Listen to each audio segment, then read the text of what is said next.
America ఇజ్రాయెల్తో Iran ఆడుకుంటోంది. వ్యూహాత్మకంగా యుద్ధం చేస్తుందనే చెప్పాలి. తక్కువ ఖర్చుతో శత్రువుల ఖజానాని ఖాళీ చేయిస్తోంది ఇరాన్. అట్రిషన్ వార్ ప్లాన్తో అమెరికా ఇజ్రాయెల్కు చుక్కలు చూపెడుతోంది. షాహిద్ 136 వన్ వే అటాక్ డ్రోన్లను ప్రయోగిస్తూ వస్తోంది ఇరాన్. మనందరికీ తెలిసిందే. ఒక రకంగా చెప్పాలంటే వీటిని సూసైడ్ డ్రోన్స్ అని కూడా మనం చెప్పుకుంటూ వచ్చాం. ఒక చిన్న క్రూయిజ్ మిజైల్లా పనిచేసేటువంటి ఈ షాహిద్ డ్రోన్స్ లక్ష్యాన్ని చేరుకున్న వెంటనే వాటంతట అవే పేలిపోతాయి. ఒక్కో డ్రోన్ తయారు చేయడానికి వీళ్ళకయ్యే ఖర్చు 16 లక్షలు. ఈ డ్రోన్లను అడ్డుకోవడానికి ఇటు గల్ఫ్ దేశాలు కానీ అమెరికా కానీ వినియోగిస్తున్నటువంటి ఆ క్షిపణుల ఖర్చు కోట్లలో ఉంటుందట. ఇజ్రాయెల్ ప్రయోగిస్తున్నటువంటి ఒక్కొక్క క్షిపణి 35 నుంచి 45 లక్షల విలువ చేస్తుందట. విమానాలతో ప్రయాణించేటువంటి ఈ సైడ్ వైండర్ క్షిపణుల ధర అయితే ఇంకా భారీగా ఉంటుంది, కోట్ల రూపాయల్లో ఉంటుంది. అమెరికా ప్రయోగిస్తున్నటువంటి ఒక్కో ఇంటర్సెప్టర్ క్షిపణి ధర 30 కోట్లకు పైనే ఉంది అంటూ చెప్తున్నారు.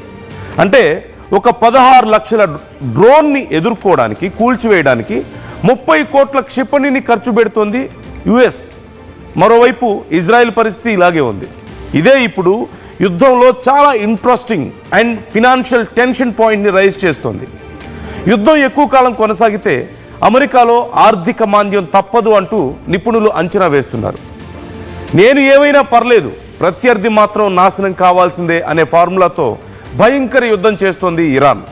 ఇప్పటికే గల్ఫ్లో కొన్ని దేశాల్లో ఆర్థిక నిల్వలు తగ్గిపోతున్నాయి. తక్కువ ఖర్చుతో యుద్ధం చేస్తూ ఓవైపు ఇరాన్ యుద్ధాన్ని కొనసాగించగలుగుతోంది, చాలా టాక్టికల్గా మూవ్ అవుతోంది. ఆర్థిక భారంతో మరోవైపు ఇజ్రాయెల్ అమెరికా యుద్ధం చేస్తున్నాయి. చివరికి ఆయుధాల కొరత, రాజకీయ ఒత్తిడి కారణంగా యుద్ధాన్ని నిలిపివేయాల్సిన పరిస్థితి రావచ్చు అంటూ విశ్లేషకులు అంచనా వేస్తున్నారు. సో ఇప్పుడు చాలా క్లియర్గా మనం చెప్పుకోవాల్సింది ఒకటే. ఒక 16 లక్షల రూపాయలు ఖర్చు పెట్టి ఒక వెపన్ని ప్రయోగిస్తే ఇరాన్ దాన్ని ఎదుర్కోవడానికి అమెరికా 30 కోట్ల రూపాయలు ఖర్చు పెట్టాల్సి వస్తుంది. అంటే 16 లక్షల రూపాయల ఒక డ్రోన్ని డెస్ట్రాయ్ చేయడానికి సుమారుగా 30 కోట్లు ఖర్చు పెట్టినటువంటి మిజైల్స్ని ప్రయోగిస్తూ పోతే ఎంత భారీగా అమెరికా నష్టపోతుంది అనేది ఒకసారి మనం చూడొచ్చు. మరోవైపు ప్రపంచంలోనే అతి గొప్ప దేశం, రిచెస్ట్ కంట్రీగా చెప్పుకునేటువంటి అమెరికా అప్పు ఎంత ఉంది మనందరికీ తెలిసిందే కదా.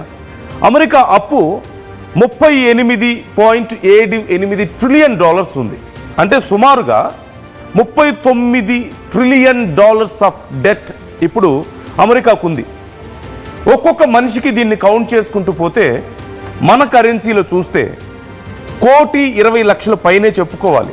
అరౌండ్ $1,16,000 రూపీస్ కాదు, ఇది డాలర్స్. $1,16,000 ఒక్కొక్క మనిషికి అప్పు ఉంది.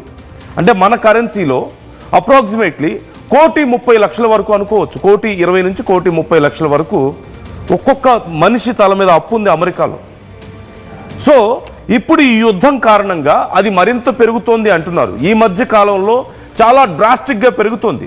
For every 90 to 100 days $1 trillion of debt America మీద భారం పెరుగుతూ వస్తుంది. ఇదే లెక్కన కొనసాగితే ఇప్పటికే అప్పులో మునిగిపోయి వాటిని ఎలా తీర్చుకోవాలో తెలియక ఆయుధాలు అమ్ముకోవడానికి, లేదంటే వేరే దేశాల నుంచి ఆయిల్ని దొంగతనం చేయడానికి మనం చూస్తున్నాం. ఇప్పటికే వెనిజులా అధ్యక్షుని కిడ్నాప్ చేసి అక్కడి నుంచి వచ్చినటువంటి ఆల్మోస్ట్ 300 మిలియన్ బ్యారెల్స్ ఆఫ్ ఆయిల్ని అమెరికా తమ బిజినెస్ కోసం వాడుకుంటుందని ఇలా ఇతర దేశాల మీద పడ్డది. వీటన్నిటితో పాటుగా అన్ని దేశాల మీద టారిఫ్ల పేరుతో భారీగా వసూళ్లకు పాల్పడడం, అలాగే వాళ్ళ దేశంలోకి రావాలంటే $1,00,000 కట్టాలని చెప్పడం,